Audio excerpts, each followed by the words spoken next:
Here There Be Aliens, issue 4. We are almost at the finish line. It's in sight. And this issue kind of really sped up this story a lot, because I feel like it's been a little plodding for the last 3 issues. I mean, issue 3, we did start getting the fights in the city with Jet Jaguar. Yeah, I mean, the invasion started like right away, right? Issue 2. Yeah, but I feel like it's just not really developed enough. It's like kind of like a lot of like story going on, like a lot of history was still going on. But this one I felt like really they were brought home quite a bit. Yeah, they're in the now, really, like, because all three series had a lot of flashbacks to the past, but this one I think we're kind of done with our flashbacks now. I think we are going to be in the now for the most part. Yes. But, at the end, we're not going to spoil anything right now, but they did mention the Roman Empire, which has been a running theme throughout this entire series. You can just check back from our original reviews. But basically it opens up, planets conquered. It's like a news, like one of those like bits you'd get in a movie theater, the serials from back in the day. Yes. So and they're he's in a theater watching this too. Yeah, he's in a movie theater. So I guess the Xiliens are kind of nice rulers, I guess. Like they let you go to the movies. I wonder what movie he was there to go see. Yeah. Think White Christmas or perhaps Singing in the Rain. 10 Commandments. Definitely one of those. But what ended up happening is we kind of basically just get here's basically what happened since the last issue. Jet Jaguar was defeated. Godzilla was defeated. The only real kaiju that they have left fighting for the planet is Ghidorah, because it was bigger than all the other Ghidorahs, so it's just kind of absorbing them and just getting larger. But then we also had the rule of Mecha King Godzilla as the new king of the monsters being introduced. So it's kind of, and all the other kaijus were defeated. So Rodan's defeated, Mothra's defeated, King Caesar's defeated, Anguirus is defeated. Like everyone is just, there's nobody. Yeah. All hope is gone. Planet is now ruled. Yes. Except for Eisenhower. He's still in power. And it's like, we got this, fam. Yeah, yeah. He gives a whole... And everyone's just like, what? Yeah. And then, so they're in the theater watching it, and then Dr. Kyoto's like, oh, I'm back here. Do you mind if we talk? And he's like, hell no. Yeah, and then Bob just goes and just shows his true 1950s white person and just straight up starts with the monkey insults. It was... Just really, the whole time. And then even when he's tranquilized and brought onto their spaceship and he's surrounded by them, he's still going. He doesn't care. Yeah, like... He thinks he owns that spaceship. Like, he's like... Like, I was like, man, this guy's like really kind of a dick. I was like... I mean, they're not on a spaceship, but like, he thinks he owns it. Yeah. He's like, this is mine. He's like such like a, like for a conspiracy guy, like, there was like, oh, the kaiju exists. Like, they're clearly a different alien race. They're the black hole, the sapien race, the Simians. And like, he's like, get your monkey ape hands. I'm like...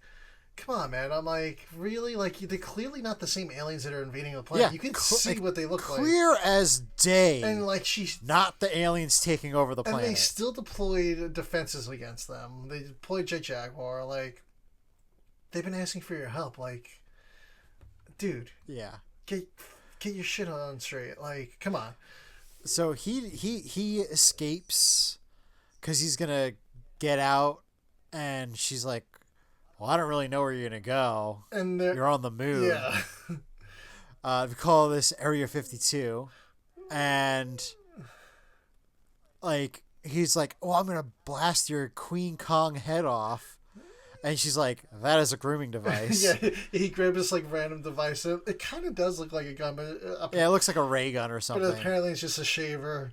And she's like, if you haven't noticed, we have quite a lot of hair. Yeah. She's like, so grooming is a must. And he's just like, even your your grooming devices look like weapons. Like, still trying to equate them with being savage monkeys. Yeah. Even your grooming devices look like weapons. And then she kind of like puts him in his... Dude, like, yeah. Can we not here? Like... Yeah, then she kind of puts him in his place. She's like, that's the thing, Bob. We're not dangerous to you humans. But to the Xiliens, you bet we are. She's like, in fact, you've been fighting them for centuries. And yes, it's partially because of the Earth. And yeah, the Xiliens that we see now, they kind of do like a little montage. They fought alongside the cavemen. They fought alongside the Egyptians. They fought alongside damn it, what are the Easter Island natives? I don't know what they're called. Yeah, I can't think what they're called. That's as far as I'm going with but, that. So they're like, we're here to fight the Xiliens, and they've been trying to conquer worlds, and they're like, we're on your side, and she's like, we still stand a chance against them, and then we see a super upgraded Jet Jaguar now. It's like decked out, like huge. Yeah, very, very modern design. Yeah. Like very round. Almost, I mean, not quite, but like almost singular point-ish. Yes. With like the longer legs and the bubbly body. I would say singular point-ish for sure. Inspired by. It's spiky hips. Really cool looking. And so she's like, listen, they're trying to take Godzilla to Monster Island, which has been their base. And all the kaiju they've been defeating, they've been taking there. This is sort of getting Destroy All Monsters here, where like, we're going to bring them all to the island, we're going to control them all. And so the like Drake accidentally found it, so I'm like, yeah, we got a Drake shout out. Yeah. So that's been like their base of operation this whole time, Monster Island.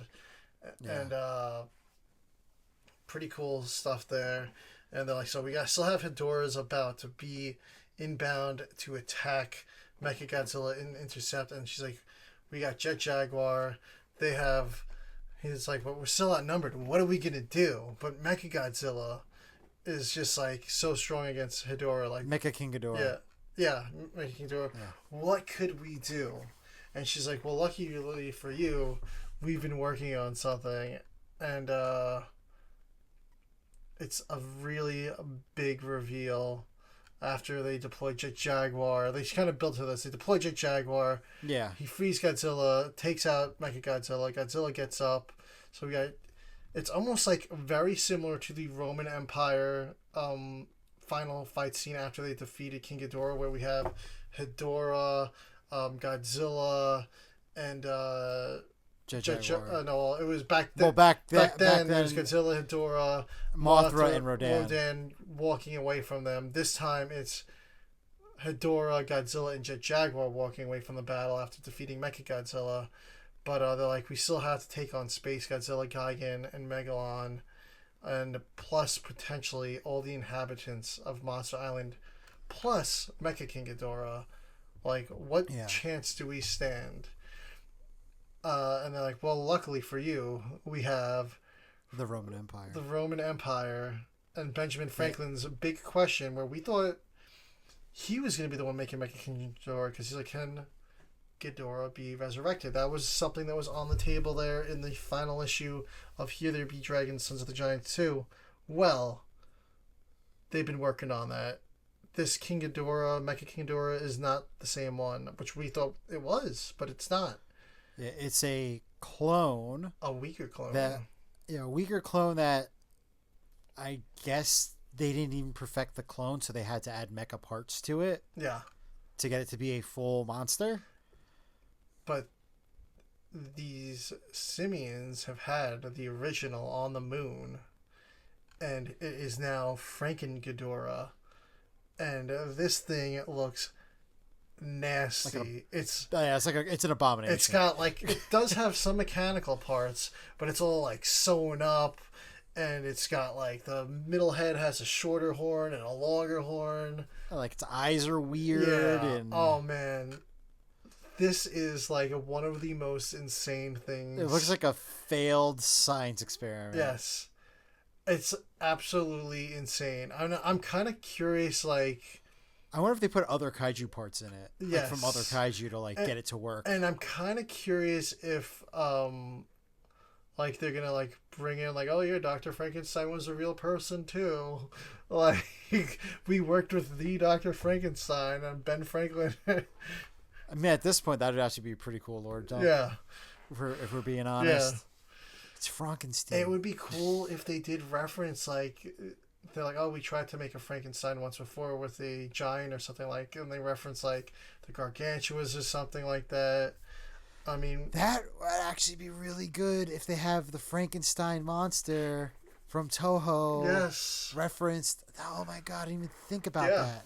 Yeah. Can you imagine if they put Frankenstein's heart in there at the end of him facing Baragon? Oh, that would be a... Instead of yes. it becoming the Gargantuas? That would be really cool. There you go.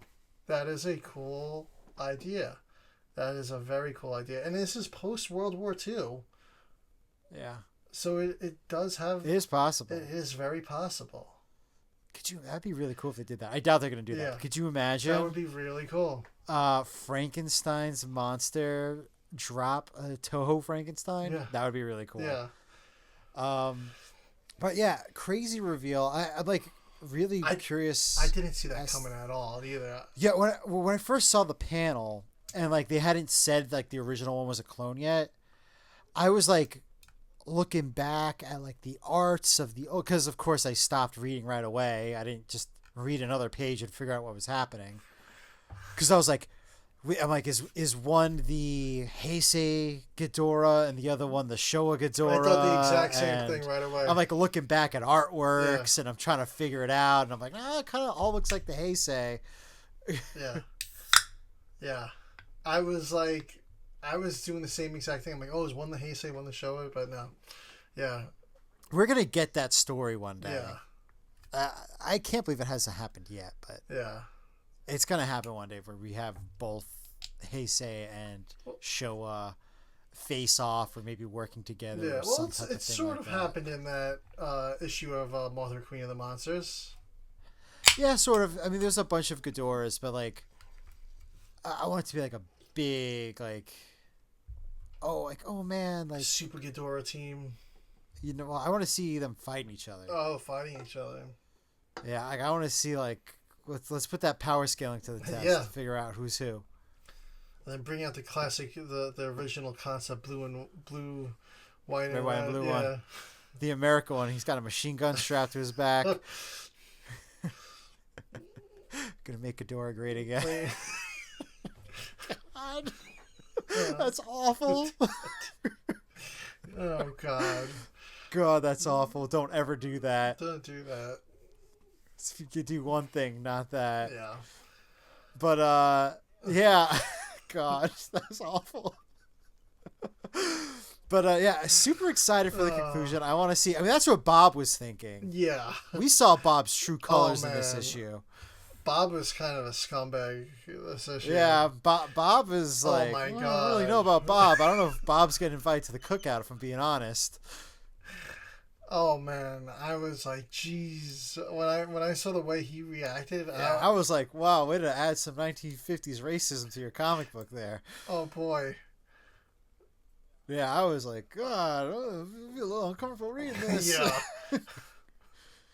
Yeah. Should he be saying those words? Yeah, Bob was a bit like, they're like, dude, we've been trying to help you, and you like tried to shoot at us. You're slandering us. We're just trying to save the planet, and you're just like we've literally helped your people for thousands of years. Millions. I mean, they were in like ancient times with the mammoths and cavemen. Yeah. Bob's a little rough around the edges. Yeah. But yeah, that's honestly, out of all like the Here There Be series like lead characters, he's been my least favorite. He has been, honestly. Yeah. And I was actually saying that before I read the 4th issue. That like I don't really know, like I'm not really feeling it. Yeah. Like Henry Hull was still my favorite. Yeah. He was like very Captain Jack-ish. Yeah, no. The first 2 series were they just had that like theming, you know. Yeah. Just so, and you know, this is the conclusion, so they have to wrap everything up, and like you just can't keep it pirates the whole time. Yeah. But yeah, like Bob, what is this? Yeah, come on, Bob. We expect better from you, Bob. But yeah, I guess that's it for our review, and we're gonna be transitioning over to